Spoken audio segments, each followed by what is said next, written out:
अजित पवार के निधन के बाद उनकी पत्नी सुनेत्रा पवार ने महाराष्ट्र के उप मुख्यमंत्री पद की शपथ ले ली है।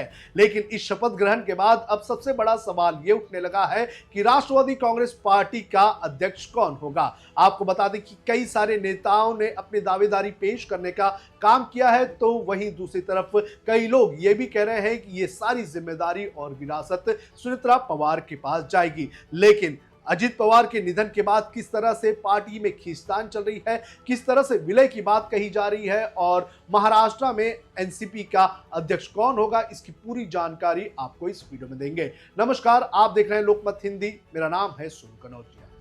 आपको बता दें कि पिछले रविवार को सुनेत्रा पवार ने महाराष्ट्र के उप मुख्यमंत्री पद की शपथ ली और जैसे ही उन्होंने शपथ ली उसके बाद कई लोगों ने यह कहा कि अजीत दादा की विरासत को आगे संभालने का काम सुनेत्रा पवार करेगी। लेकिन कई लोगों ने यह भी कहा कि अजीत पवार के निधन को अभी 3 दिन भी नहीं हुए हैं और सुनेत्रा पवार को उप मुख्यमंत्री बना दिया गया। और कई लोगों ने यह भी कहा कि कुछ राष्ट्रवादी कांग्रेस पार्टी के नेता ऐसे हैं जो अनकंफर्टेबल हैं और वो नहीं चाहते हैं कि शरद पवार की पार्टी में अजित पवार की पार्टी का विलय हो जाए और इसी के पहले इस तरह की चीजें की जा रही हैं।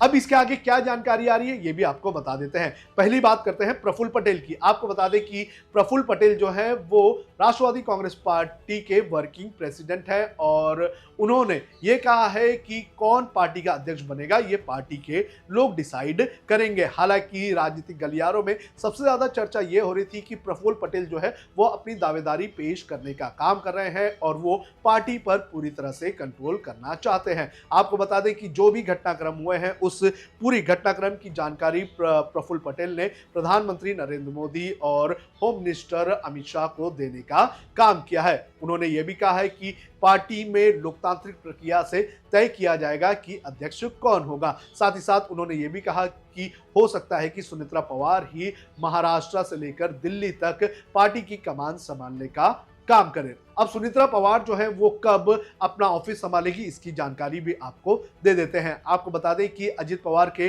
निधन के बाद उनका जो 10वां है यानी कि 10 दिन जो है वो 9 तारीख को पूरा होने वाला है और उस 9 तारीख के पूरे होने के बाद कहा जा रहा है कि 10 फरवरी को सुनेत्रा पवार जो है वो अपना दफ्तर जो है वो संभाल सकती है। और इसके बाद ये भी कहा जा रहा है कि उसी दिन कैबिनेट मीटिंग भी होगी और उस कैबिनेट मीटिंग में कई सारे फैसले भी लिए जा सकते हैं, यानी कि कुछ हेर फेर जो है वो हो सकता है। इसके अलावा आपको बता दें कि 10 तारीख के बाद सुनेत्रा पवार जो है वो दिल्ली भी जाएंगी। दिल्ली जाकर वो जो राष्ट्रपति हैं उनसे मुलाकात करेंगी, उपराष्ट्रपति से मुलाकात करेगी। इसके अलावा प्रधानमंत्री नरेंद्र मोदी और अमित शाह से भी मुलाकात करेगी और उसके बाद वो आगे का अपना काम शुरू करेंगी। आपको बता दें कि अजित पवार के निधन के 13 दिन तक कोई भी राजनीतिक गतिविधि जो है वो शरद पवार की पार्टी से नहीं होगी, ऐसा कहा जा रहा है। और 13 तारीख के बाद यानी कि 13 दिन के बाद बड़े पैमाने पर बड़े बड़े खुलासे हमें महाराष्ट्र की राजनीति में